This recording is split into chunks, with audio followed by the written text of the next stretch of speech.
Hey y'all, Deirdre here, host of the Ambition Project Show, where I showcase the big, bold, ambitious thinking of Dallas business leaders.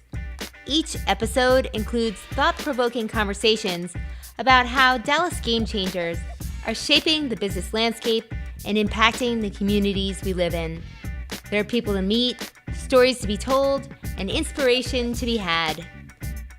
In episode 17 of the Ambition Project Show, I visit with Randy Pennington, author of the book Make Change Work. In our interview, he makes the bold claim that up to 90% of all change efforts fail because of the leaders. A whopping 90%. Randy provides us with some insight into solutions for thriving in a world of constant change and how you, as a leader, can adapt to avoid falling into the trap of leadership impotence. If you're an ambitious leader seeking to make a difference in the workplace, this is an episode you don't want to miss. If you like what you hear and don't want to miss a single episode, be sure to subscribe on iTunes or on my website at www.theambitionprojectshow.com.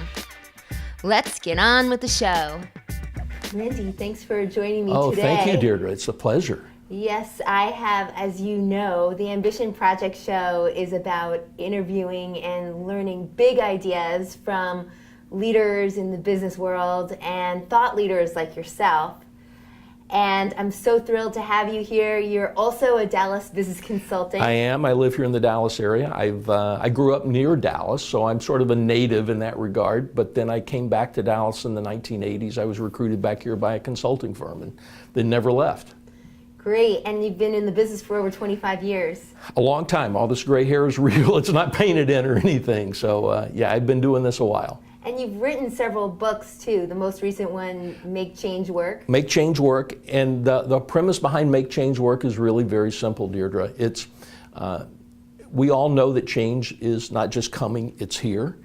It's really changed faster. Change is changing faster than it's really ever changed before. Everybody's dealing with it. But most of us aren't doing very well at it. 20 years ago, John Cotter wrote that 70% of all change efforts fail. Since that time, our cheese has been moved, our iceberg has melted. I mean, think of how many speeches and Who moved my cheese? Yeah, think of all the things that we've heard on change, and yet 20 years later, the statistics show that we're still only about 70% of change efforts, or about 70% of change efforts still fail to achieve their desired results, especially large change, whether it's big new enterprise system changes or mergers and acquisitions are some of the worst as far as not working on change. And so this book is really about how do you lead change, because change doesn't fail because it's undermanaged. We know how to do projects, we know how to do spreadsheets, we know how to do charts, we know how to set timelines. Change fails because of faulty leadership. And would you say almost exclusively? I would say that's, I don't know if almost exclusively works, but it's enough that I would say well over 90%. There's something about leadership that fails to make a change work. It's not giving enough resources, not enough support from the top, not a clear direction, not seeing the change through. One of the things that we see from our clients on change, and it's sort of the nature of the world today, is a change starts. Before that change is fully implemented, we're off to something brand new. And then when that happens, people are left, well, wait a minute, what about this? And so there's a lot of people that are feeling change fatigue. There are a lot of people that feel like they never get a sense of things being all the way through to completion at the level they want. And it's part of the nature of the world today. And the nature of the world is things are moving quickly. The old historic idea around change was that you unfroze a behavior or something that you wanted to change, you changed it, then you refroze it to anchor it back into the organization. Today you may unfreeze, you may change, but it never really refreezes because it's all changing so quick. There's no such thing as stasis, are you saying? There's no such thing as stasis anymore. And every indication is it's only going to get worse. which is a real challenge for businesses, I think, Deirdre, because a business today has to be flawless in their execution with customers today. Because customers are more demanding than they've ever been before. And at the same time, they also want you to be changing and growing and doing things different. And it's really difficult, in fact, it's almost impossible to do things that are different and also perfect. What would you say differentiates you said 90% of it is because of leadership.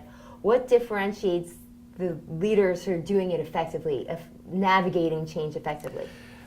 I think one of the things is to realize that their idea of a change doesn't mean that it's implemented. I mean, I see this, I have this client of mine, and the CEO of this group, he comes in, he's a visionary guy. I mean, he comes up with big ideas, and they're just game changer ideas. And he comes in, and sort of the scariest words out of his mouth or in his vocabulary are, "I've been thinking." Which is the way that I've been guilty of that as well. And so he comes in and he says, "I've been thinking," and he comes up with this great idea, and everybody goes, "Yeah, that's a great idea, let's do that." And so they start, and then the next day he comes back in and says, "I've been thinking." And they go, "Wait a minute, you don't understand what's going on." And it takes a while to do that. So one of the things that I think a CEO can do is to realize that you see a point A, you see where you are and where you want to be, and it's an easy jump. In reality, change takes much longer than that, because their process changes, their behavior changes, their system changes. You have to bring people with you along the journey. They may not make that jump as quickly as you. And then, is one of the things that I've learned in my own office in operation, is I see something as point A and point B and it's done. What I don't realize is that there's a lot of steps in between that just take time. And you have to have it's an art more than a skill, and I would say that. You have to have this notion of pushing the organization to move forward, but you don't want to push them past the point where they can respond. So it really is a feel for your organization, and I would say that's another challenge, is you have to be really in touch with the organization and where you're going to go. So I think I hear you saying that, one, a strong leader is someone who not only comes up with a big idea, but can implement it and has the patience to do so.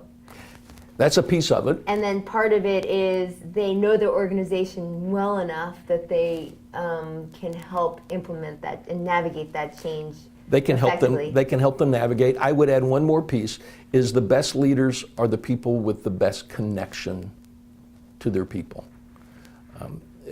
I think of it this way: think back in your life of a teacher, a mentor, a coach, someone who meant a great deal to you. And let me ask you some questions. Did that person expect more of you or less of you? They actually thought the best of me. Yeah, and so they expected more as part of Yes. that. And sometimes that pushed you out of your comfort zone, I suspect. Absolutely. Yeah.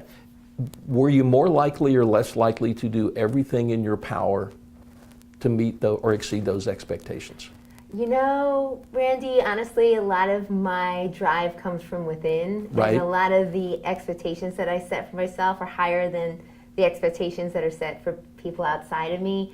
So what I look to my mentors and my guides as actually providing me with confidence that what I'm doing is I'm headed in the right direction, and I'm doing okay, and that if I'm off course, that they help bring me back to the core vision or value that I was going after. So I don't know if most people are like this, but normally I'm navigating towards some internal barometer. And there are people like you out there. Yeah. But by the way, you figured out you're a little different than a lot of people are. Oh, am I? Okay. But see, most people would say if someone really expected a great deal of them, and they meant a lot to them, they're gonna try to do everything in their power to exceed those expectations. And you see that a lot with sports teams and coaches. Absolutely. They receive feedback from their coach, and that made their day or made them who they are today. And I go back to, it's not about their position, it's about the relationship. Mm-hmm. And so the best leaders to lead change are the people who also are trusted enough that people will follow them. I mean, when you think about it, change is a scary thing. You're asking people to go with you on a journey where you may not know what the end destination looks like. So if you brought that back to real life, imagine you were out on the street here and somebody came up and, you maybe knew who they were, but you didn't know them well, and said, hey, let's get in the car, let's go for a ride. How long would you ride with that person before you stopped and asked the question, where are we going? Well, I guess you said, to your point, it depends on how much I trust them. Right. So how does a leader gain trust? Well, that's the $64 million question, not $1,000 question. Over the years when we've looked at trust, we've found 5 key factors that come into it. We call them the 5 C's of trust. I did some research with a company, it's been about 9 or 10 years ago now, but we got feedback from about 1,100 people on what causes them not to trust or to trust their boss and their company. And the 5 things that came up over and over again: character, as you might suspect, ethics and honesty, that's a piece of it. Competence became very critical. I may think you're a good person, but I don't trust that you know how to do it. Mm-hmm. Communication, and that's a lot, especially when you're leading change. That's a big piece of it. I think it's crucial because that's how you build trust, right? And right. That's and continue to foster that trust. And so it's the right information at the right time, understanding that what people hear and what you want to say may not connect. McKinsey did a study a few years back, and it came out, I love this when I read it, it said 80% of what leaders talk about when they're talking about the need for change doesn't matter to 80% of the people listening. Why is that? It's because leaders talk about change from their perspective. What it means for the business, what it means for the profits, what it means for the share price, what it means for all those things. Most people don't care about that. So they're not tuned into what the employees really care about. Right. And so most of them are tuning them out. Right. Or the other side of that, they haven't tuned the employees into what they care about. So communication is a big piece. Consistency is a huge piece in building trust. I need to be able to trust that you're going to be the same way over and over and over again. How do you engender consistency, though, when so much is changing all the time? So there's consistency in the behavior and consistency in the response, even if there's inconsistency in the environment. So the way I think about it, Deirdre, is you ever work for someone who's a jerk? Sure. I'm not going to name names. Yeah. So, we all can think of that. Now, did you figure out how to work with that person? Yes. Mostly because they were consistently a jerk. Yes. Now, what really messes with you is they're a jerk one day and the greatest person in the world the next day. Mm-hmm. That causes a problem. So a lot of what we see from a leadership standpoint is employees are pretty adaptive. We just need to have the consistency of looking at the same things the same way. They need to have the reliability, if you will. Mm-hmm. The other area that really we found builds trust is courage or courageous leadership. Interesting. And the courage really falls out into 2 different areas. One area is the courage to do what's right when it's not convenient. Mm-hmm. To take a stand and do what's right even though it might not be popular. Mm-hmm.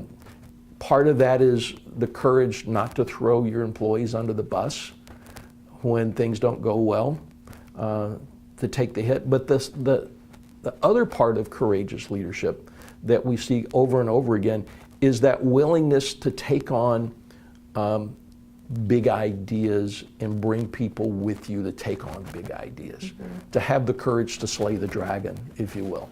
But when you look at all 5 of those things, most people tell us that communication is the number one thing. Yeah. In building trust.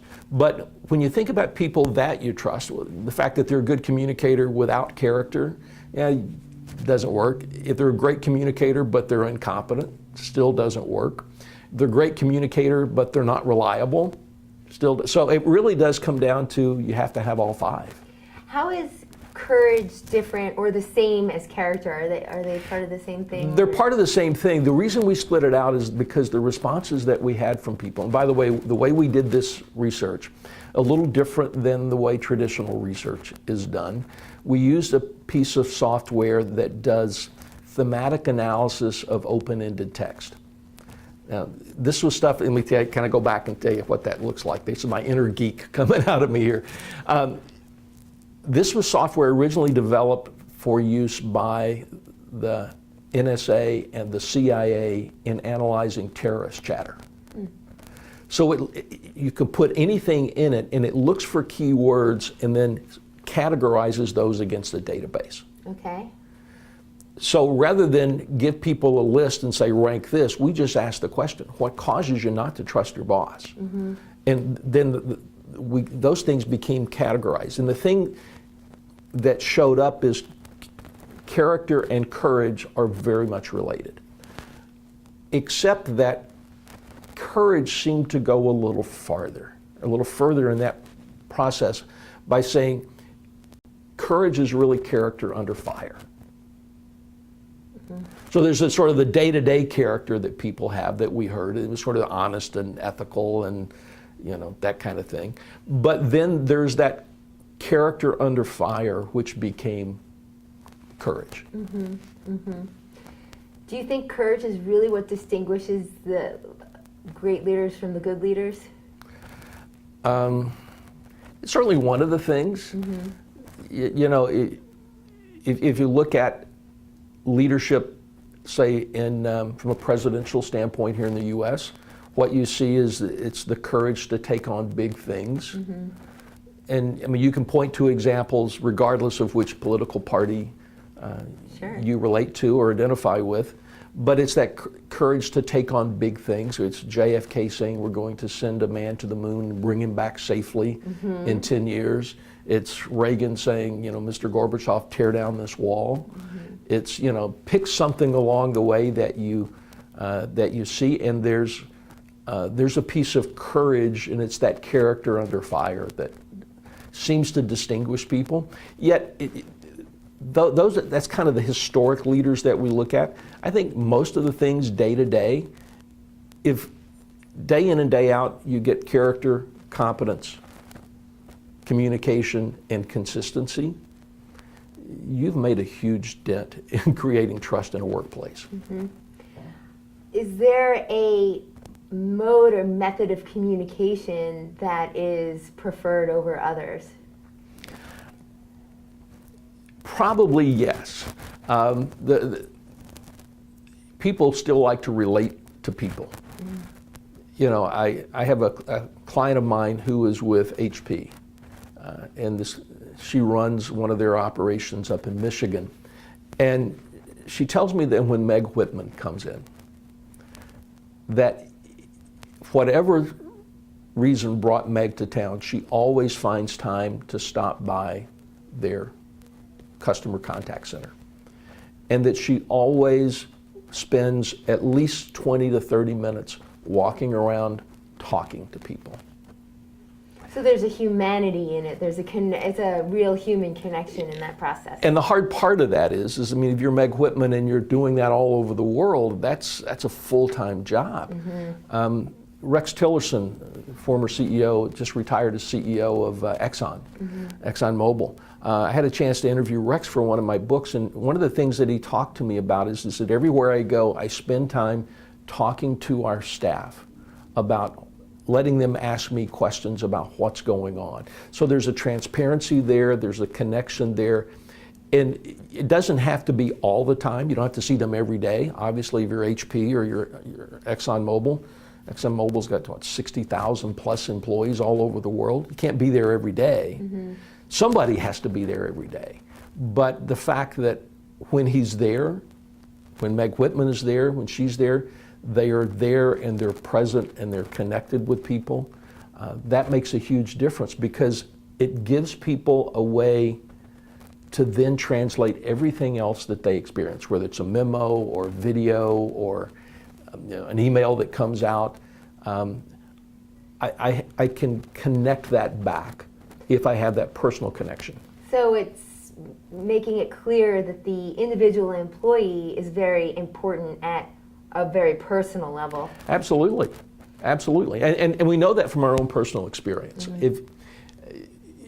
If you read an email from someone who you know, you can hear their voice in the email, can't you? And so when they say a word, you know what that word means. Someone else that you don't know, you might take the same thing and think of it completely different. Great point. Yep. And so, if I got these guys that we've talked about that I email back the 5 friends, and both of 2 others who I've interviewed, Joe Calloway and Mark Sanborn. Both great folks. Yep. But so when one of them, types in all caps, other people would think. Is he like shouting? It sounds like he's shouting. Yeah, other people are like, well, they're shouting, and I was like, no, they just hit the caps thing and don't notice that. Yeah. So we know, because you know each other, and because that relationship is there, it makes a huge difference. Interesting. Yeah, I agree. So to come back to you, what brought you into? Clearly, you're very passionate about affecting change in the workplace in a way that is powerful, intentional, and culture shift is something that's core and part and parcel to that. What brought you to this place? Wow. Let me go all the way back. When I entered college, I had no idea what I was going to do. Well, I did. I was going to be a PE major because I was a jock in high school, and it seemed like the thing to do. So I was going to be a PE major. And I got there, and I realized that, I didn't really like being a PE major that much, but I took a sociology class and a psychology class because it was on the freshman stuff. And I fell in love with this whole notion of how do cultures work, the sociological part, and then how does the individual behavior side of that translate and affect what goes on at the culture shift level. And I thought, well, this is cool. So I got a degree in double major in sociology and psychology, which qualifies you to do absolutely nothing in the workplace. But I had started at that point. I was working all the way through college. I worked sort of afternoons and evenings, second shift, if you will, in a manufacturing or in a plant that made diamond drill bits for oil field drilling. Oh, yeah. Yeah, I worked in a machine shop, ran a drill press and a furnace, and worked in shipping and receiving and those kind of things. And I began to see what good leadership looked like and what not so great leadership looked like. Then I had a chance then to go to work at after I finished my undergraduate degree, while I was in grad school, I played volleyball with schizophrenics for a living at a state psychiatric hospital. Wow. For a couple of years while I was doing my graduate degree, which, by the way, more than anything else, I think uniquely qualifies me to work in corporate America today. But then I moved into human resources. And they gave me a job in human resources when I finished my master's degree. And then I had a chance to move to Waco, Texas, and be on the senior leadership team. And I was like 26 at the time. It was stupid crazy to think about me in that role. But we started a hospital from the ground up. And we decided that we wanted this place to be different. And in the first 2 years that we were there, we fully staffed up. We had acquired a facility. We renovated all the facility. We got full Joint Commission accreditation. We did everything. And most important, we did all of that, and our turnover rate was about 50% of our sister facilities. And we began to get this notion that culture really matters. And how the culture works matters. It creates the connection. What was it about it that was different, though? You said you wanted to create something different. What was that difference? Well, so we were in the kid business, if you will. Our clients were ages about 8 to about 17. They were kids who we were their last stop on the way to the juvenile justice system. Or we were their first stop out of like an acute psychiatric where they'd had a psychotic event or episode or something like that. So we were the transitional place between both places. And first thing we decided is if you don't like kids, you don't fit here. It's a good indicator. Right. If so I mean, not that you have to have children, you don't want, but if you're not at least somehow turned on by what we're trying to do here. Mm-hmm. So today we would call that hiring for fit. Mm-hmm. But we spent a great deal of time hiring for fit. And that was not something people did at the time? Oh, no. It was not something that anyone did at the time. And then we spent a great deal of time investing in training and making learning and education part of it. So this was back before there was anything as far as an enterprise system for software or data management or anything. So this was all done manually. We had minimum training requirements for every position in the organization. Every month, I and my boss, the executive director, received a report on every department in the entire operation. And if you were less than 80% compliant on your training requirements, we had a conversation. So what were you training them on? We trained everything.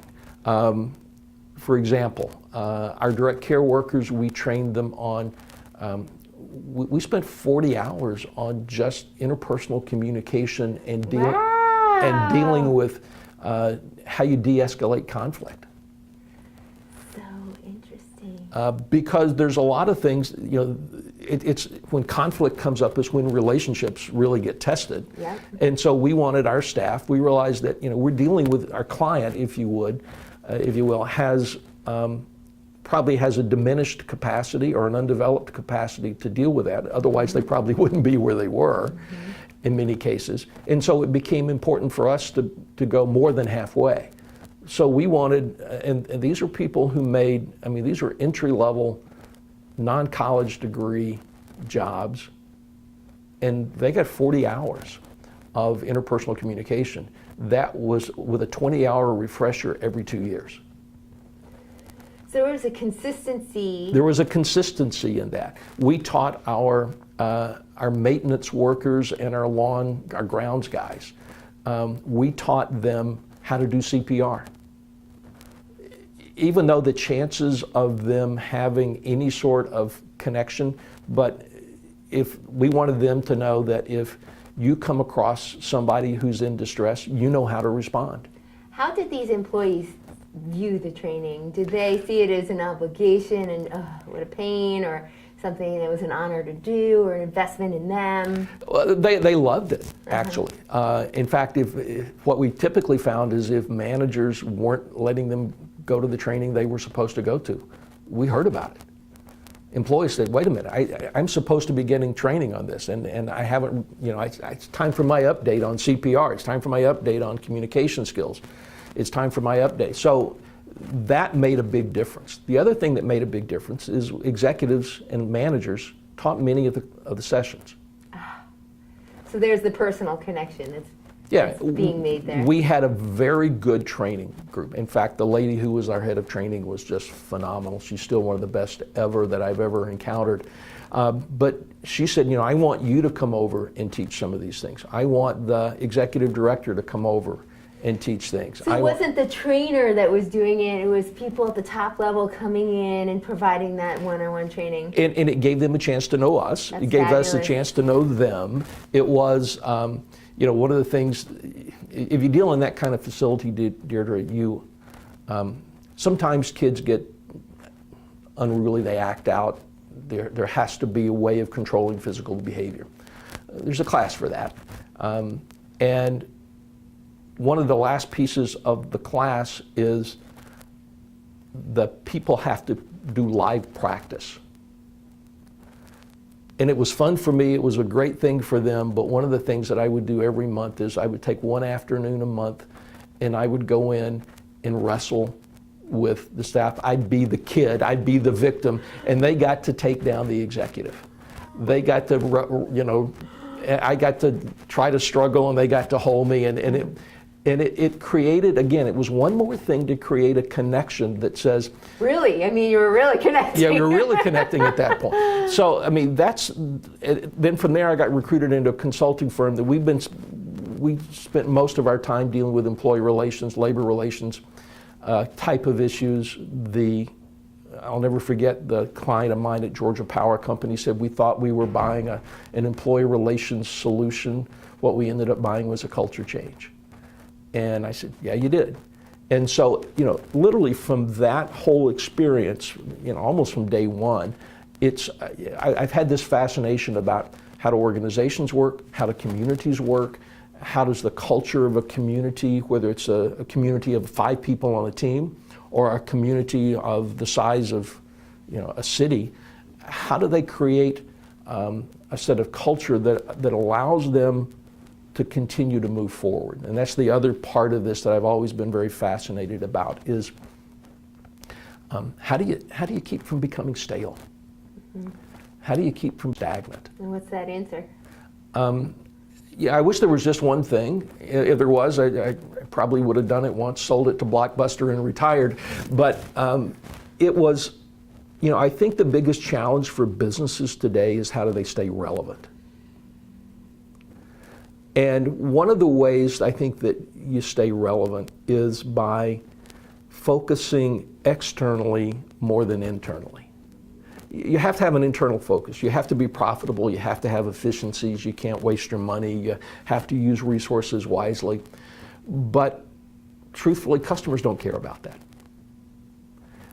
And customers want us to be relevant to them as opposed to feel like they have to connect with us. You experience that every day. If you've been on the phone with a call center, pick one. Typically when I ask people, their most frustrating experiences, it's a mobile phone carrier or a cable company. Those are the two that pop up. And you think how painful that is. And then you begin to think to yourself, wait a minute, I can get on my phone and on my Starbucks app and I can order everything and just walk in and pick it up. And they still know you by name. And they still know you by name. And these guys can't get this right. I send them hundreds of dollars every single month, and they feel like they're doing me a favor. And so, the customers are now in charge. They've always been in charge, but now even more so in charge. And I think the big challenge for businesses is realize that yes, you have to be perfect in your execution. That's your profitability piece.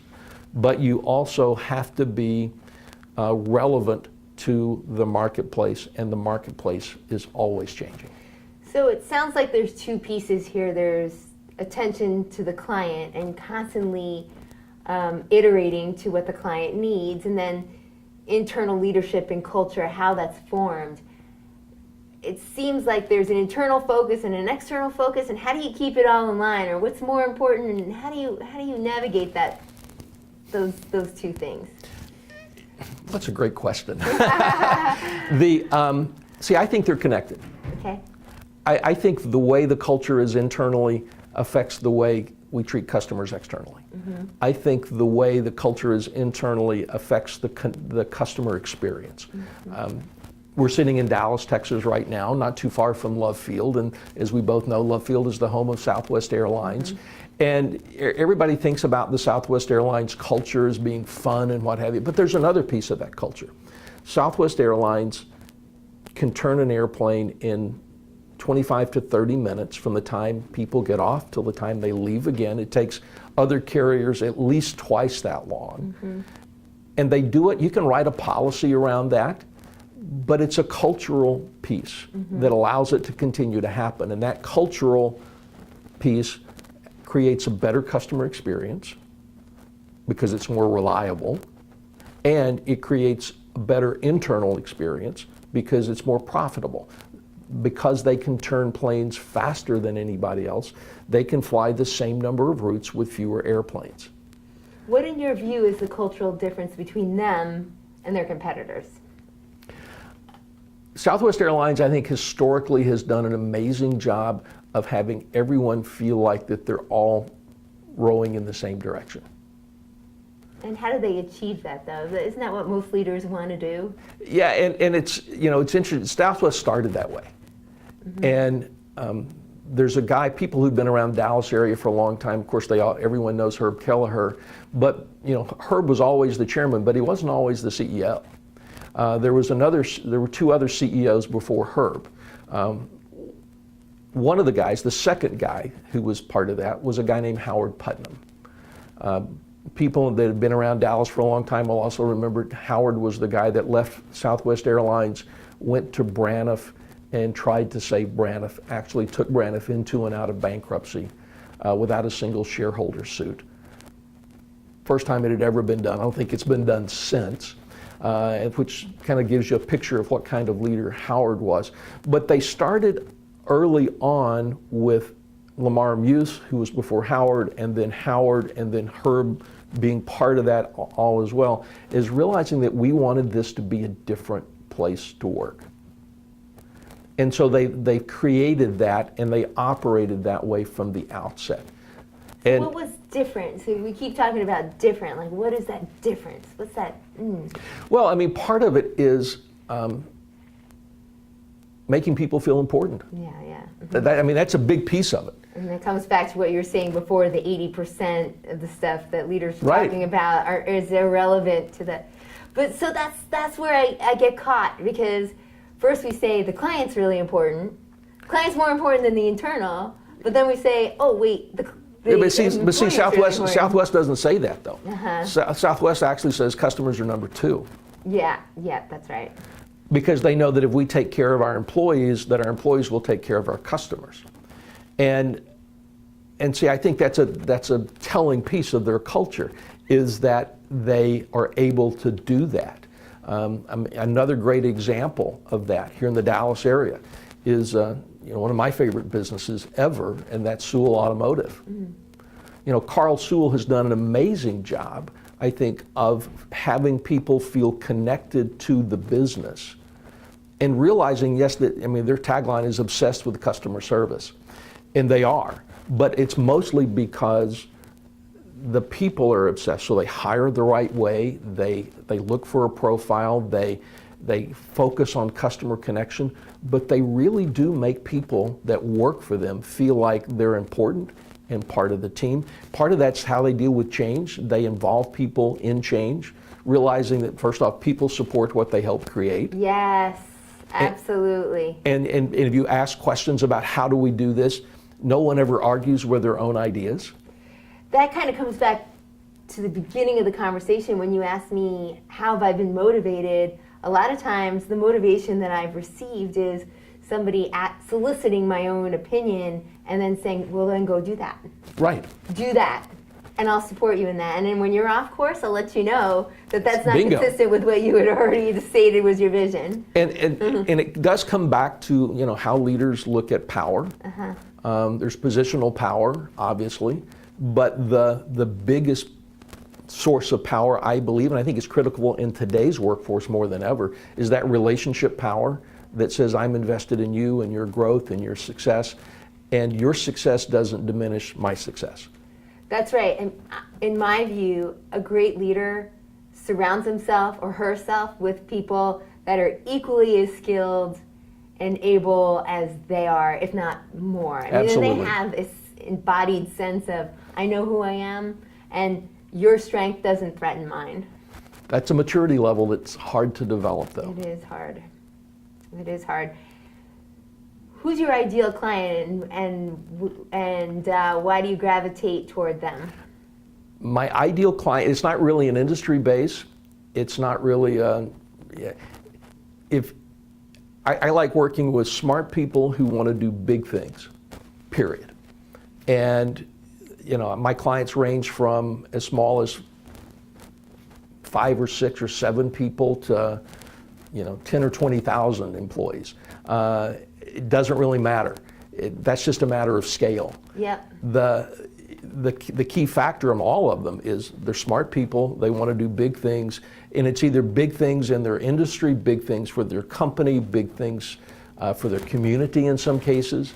One of the coolest projects I worked on in a while is a city that wanted to create a healthy focus in their city. So I came in and worked with a group of volunteers for a year to create a separate 501c3 organization that does nothing but focuses on wellness in that community. Nice. And it was a cool project. But again, smart people, that's a big idea.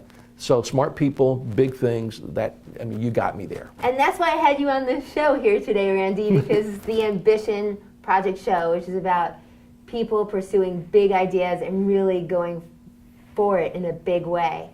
Tell me a little bit about the biggest challenges you see. I mean, obviously, at the beginning you mentioned change, managing change. The biggest challenges you see today and how the upcoming generation, I hesitate to say millennials because everybody has some kind of projection on what they think a millennial is, but the upcoming generation, what is the antidote to solving the world's problems or the biggest problems in the industry? Well, realize that the oldest millennials now are about 35 years old. So they're not young anymore. By the way, they're about 50% of the workplace, or they will be about 50% of the workplace in the next 2 to 3 years. That's right. So just they're here. They're coming. So, acclimate. Yeah, it's, and I happen to love the millennial generation. Me too. I think that they have the potential to be the next great generation. I think the challenge for all of us right now, I'm playing with this notion, this idea, it's going to be my next book, but it's the idea that uncertainty and upheaval are normal. Yep, now it is. Yeah, that is now the new normal. And I think there is a dual responsibility that we have. One is the flawless execution of today, because that's what it takes to win in this marketplace. There are so many good people out there. If you think of people, so many good people. Yeah, if you think of your competitors, chances are, Deirdre, your competitors are about as good or better than you are. Because if they're really bad, they're not your competitor. That's right. So they're at least as good or they're better than you are. You don't hire all the dummies and everybody else gets all the brilliant people.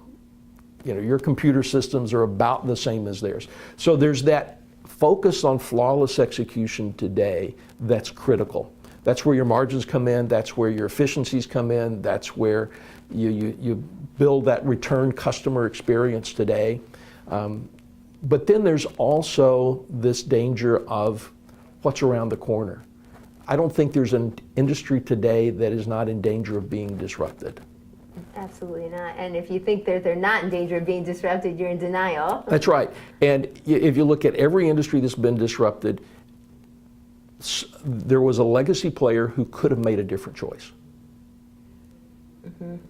Blockbuster had the chance to buy Netflix for $250 million. Right. In hindsight, that would have been a pretty good deal. Uber has now replaced taxis in New York. Most of the business now goes to Uber, not to taxis. Taxis could have done what Uber did. They didn't.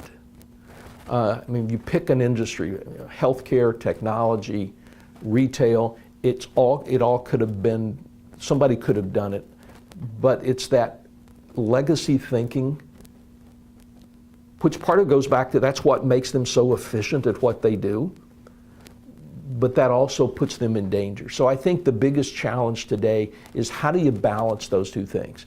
Yeah, I was going to say, everything's, hindsight's 20/20, right? And, Uber or Airbnb or any one of these change makers, right? But for as many companies that have changed the landscape, there's many more who tried changing that landscape and failed.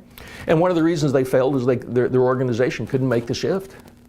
There was a cultural piece that couldn't make the shift. Netflix is about as good as it gets right now, I think. Going from the legacy DVD business to the streaming business, that's a huge change. They were able to make that shift. Zappos is trying to make the shift organizationally now into how it functions. We'll see how successful that they're actually going to be with that. One of the tools that we've actually given clients and helped our clients with is, we call them scout teams. And you're not old enough to remember watching the Westerns on TV or whatever, or the wagon trains going across the West. But back then they had these scouts that rode out ahead of the wagon train, and they found out where the danger was, they found out where the next opportunity was, and then they rode back and told people, and they helped them adjust the course. Yes. Yeah, I think organizations need those types of people now, who are out there on the fringes of what could be. and then they bring them back. Not that they're a separate piece, but they're bringing them back so that there can be a conscious decision about, does this make sense for us? Do we need to course correct? Is there something that we need to do? What might that look like? Not that you're going to use every idea, but at least that you're not surprised by the idea. So I think there's a subtle differentiation in what you're saying. There's large corporations that they have the infrastructure, and that's what provides them with the wherewithal to get a lot of stuff done, but then they're not necessarily on the forefront of innovation because they're so embedded in their infrastructure. And then there's the smaller guys who are a lot more nimble and probably don't even need a scout team because they are the scout team. Right. Right. So I know your experience has been predominantly in working with large corporations, and I think that's where the 5 C's comes into play, right? And I'm sure that same thing applies to small businesses. It does apply to small businesses as well. But even if you're a small business, there comes a time, you're that individual scout team, or everybody's on the scout team in the early days. Yeah. But then you become successful, and then you get good at what you're doing. And then you begin to realize that the efficiency comes from doing what you're doing and perfecting it, as opposed to being out there on the horizon. So Uber, Airbnb, they've all innovated now, they've all been disrupted. It'll be interesting to see how they adapt to 15 years from now. Yes, yeah, because right now they're the darling of everybody's talk about leadership and innovation, but that's right, where are they going to be 15 years from now, and how are they going to? And can they maintain that as, even if they're small size? Chances are you get in. I'm a small business, and one of the dangers that I have is that I never expand my thinking, because I'm doing this thing, I'm working so hard at doing what I do right now that I'm not looking at what's next. Mm-hmm. And it's easy to understand. It's good, it's profitable, people like it, but what's going to happen in 2 years? What's going to happen in 5 years? What's going to happen in 10 years? And so that's, even if you're a small business, I still think you have to be looking Absolutely. at that. There's a florist in the town where I grew up. They've been in business for, their 3rd generation now at this point, and they've been in business for years and years and years. Yeah, but the floral business has changed. Most flowers now are ordered online. And so what does that mean for a florist? You think, well, it's flowers. Yeah, but it's different. When they first started, you couldn't go to your grocery store and pick up a bouquet of flowers on the way out the door. Mm-hmm. So, it doesn't matter if you're a large business or a small business. If you're a hardware store, it's changed. If you are, a specialty store, it's changed. And so there's all kinds of opportunity out there. And I think the biggest challenge is continuing to stay fresh while you focus on execution. Yeah, that's a $1 million question, isn't it? Do you have any guiding anecdote as it relates to that? Yeah, I read a piece of research the other day that I found very interesting. And it says that people who are trained musicians tend to be better at understanding the perfection of performance today with the creativity of the future. Interesting. Yeah, and I found that just fascinating. And I remember back years ago, I actually played in a band at Six Flags Over Texas years ago, and I remember us as a group, we would spend. I remember one night vividly. We sat in my house and we spent 4 hours on 8 bars of a Linda Ronstadt song. 4 hours to get it perfect. To just get it perfect. Because that flawless execution was key. But at the same time, we did 8 shows a day at Six Flags. I can't do those 4 bars or 8 bars of a Linda Ronstadt song for 8 shows. I've got to be creative. I've got to do more. You've got to expand. You've got to be bringing new talent, new things. And likewise, if we'd gone back the second year, chances are we couldn't have done all the same songs the second year. So there's that. I found that study sort of interesting. That it seems to work that way. It is a way of thinking. It's discipline in the performance today, plus giving yourself the freedom to be creative and for the future. So one of the things that I do is I work with mindset with people, and there's 3 pillars: conscious, subconscious, and self-image. And the subconscious piece is you've gotten so good, you've practiced it so well, your routine, your structure, the way you organize yourself, that's just running in the background so that you can pay attention to the most important thing, like the innovation, what's going on in the forefront. And then the self-image piece is, I think what you're referring to is in the 5 C's is character, consistency, courage, is the ability to stand strong in everything that's taking place and know that I can navigate this path. And I think that's truly a strong leader. Absolutely. And to your point, I mean, one of the things we tell people all the time is mindset matters. Mm-hmm. It's the lens through which you view the world and how you interact with the world. And it's, if you don't get the mindset right, nothing else is going to follow. Well, it's like a North Star, right? That's right. It's your guiding principle. It is the guiding principle. Mm-hmm. Mm-hmm. So before we wrap up this conversation, you were telling me just prior to the interview that you and your 4 other friends, Joe Calloway, Mark Sanborn, and Larry Winget and Scott McCain, will be hosting a summit, if you will, in Vegas. And this is for the smaller size company. It's entrepreneur, small business, probably up to medium-sized business. It's the 5 Friends Business Summit. People can find it at 5friendsbusinesssummit.com.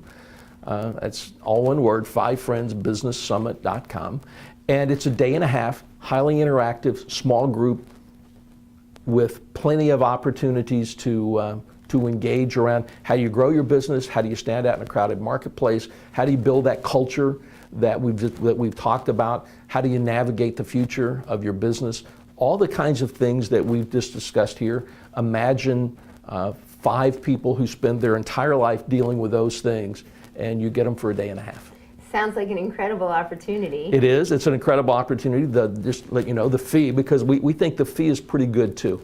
It's $49.97 for the first person, but you can bring a friend for $497. Hey! So yes. you and a partner, you and a partner, you and a colleague, you and somebody else in a competitor business or a collaborator business, you all can come together and really make it a very cost-effective, value-added opportunity. Sounds like a great opportunity and fun too. It's going to be a lot of it's going to be a lot of fun. It's in Vegas. I mean, how can it not be, right? How can it not be? Green Valley Resort in Vegas. Before we leave, also another resource. Any other resources that you recommend that you've used besides your own, which are fabulous, by the way? And where can the listeners find your information? Well, my website is Pennington Group, all one word, penningtongroup.com. And then as far as other resources, I mean, I have to plug all the books of my colleagues, Joe Calloway's books, Mark Sanborn's books, Larry Winget, and Scott McCain. I think there's some other really great resources out there. And if I had to give people leaders especially, one book to read right now, it's called A Team of Teams. And it's by General Stanley McChrystal. And it talks about how they dealt with a team of teams in approaching the war in Iraq. And it's a phenomenal book, but it deals a lot with how teams respond to uncertainty and to upheaval, and it's just a phenomenal read for leaders who want to understand how to lead in a highly uncertain environment. Well, I'll have to pick up a copy of that book and check it out. It's a great book. Thank you. And I ask all my guests one question. Is there an ambition quote that is personally meaningful to you that you'd like to share with us today? Linus Pauling said, "It's much easier to tame a big idea than it is to grow a small one." So explain that in a little more detail to me. Well, if you have a small idea, the size of your idea determines, but I mean, I can take a huge idea and scale it back. Yep. But it's hard to grow a small idea into a large one. That comes back to the mindset piece, right? If you have a small self-image, you can only do this much. But if you believe in yourself and you go for big things, then big things are possible. And it's much easier to scale a big thing back to make it doable today than it is to take a small one and have it change the world. Yes, sir. Well, cheers to that. Yes, my pleasure. Thanks. It was fun. Yeah, it was fun. So for all the listeners out there, you could get this episode as well as all the links to the things you referenced, your books, your friends' books, the seminar you have coming up at www.theambitionprojectshow.com. And you could also check us out on iTunes. And if you're interested, please leave us a positive feedback or relevant feedback, because this can always change and grow and innovate. Absolutely. And create something that people really want to gravitate toward. We're looking to achieve big things and bring in community of big thinkers. So thanks for joining us here today. And thank you, Randy. Thank you. It's a pleasure. It was fun. See you. Thanks. If you like what you hear on the show, subscribe to it on iTunes and don't forget to leave your feedback. You can find links to everything we talked about on this episode by going to my website at www.theambitionprojectshow.com. Thanks for joining me, and until next time, stay ambitious, my friends.